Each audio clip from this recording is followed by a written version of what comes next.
Good afternoon pala. Meron po akong pa-challenge para sa mga Fernandez family. Andito ang bunutan. Yan ngayon, magbubunot na sila at ipapangako sa kanila kung sino ang mananalo sa challenge na ito ay pinakasimple pa lang, worth 5,000 either cash or cellphone after 3 months. So, pabubunutin ko na sila mga kakabsat. Ito na.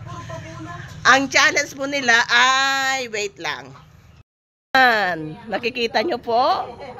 Ang challenge po nila, lahat ito lilinisin nila kanya-kanyang garden kung alin ang pinakamalinis at siyempre pinakamagandang mga tanim.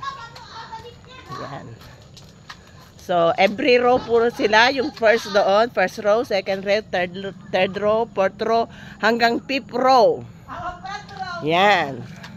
Tignan natin kung sino ang makakamit ng maganda-gandang cellphone after 3 months. Abagan po natin mga kakabsat. Yan. So, this time, pabunutin ko na sila kung aling row ang meron sila. O, bunot ka na. Bunot ka na. Ekip mo muna yan. Yan. Ang mga Fernandez, o, bunot. Yan, bunot. Akin na yan, hawakan mo. Akin na. JR, bunot ka na. JR. Pabunutin natin yan. Hawakan nyo. Yan. Yun. O, nakabunot na sila. Ngayon naman ay tignan natin. Wait lang at kukunin ko na ang listahan. Number 1 row. Ay, si ate. Si ate. Rachel. Number 2. Yung number 2. Tayna. Ako, mama nila.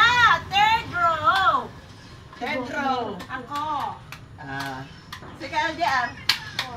4. May at TV niya eh. JR, Shem. So, Mayat na babae ti mo na santo lalaki. May bigay. Yes, yun ang binigay kong challenge sa kanila para naman po magsipik sila at saka gumanda-ganda ang paligid nila.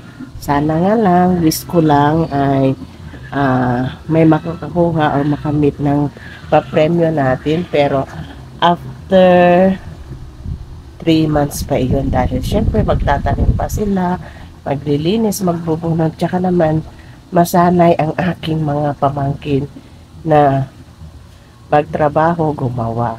So, sa video ito, wish ko lang sana ay may ma-inspire po ako. Yun lang mga kakabsat. Happy New Year everyone. God bless and bye-bye.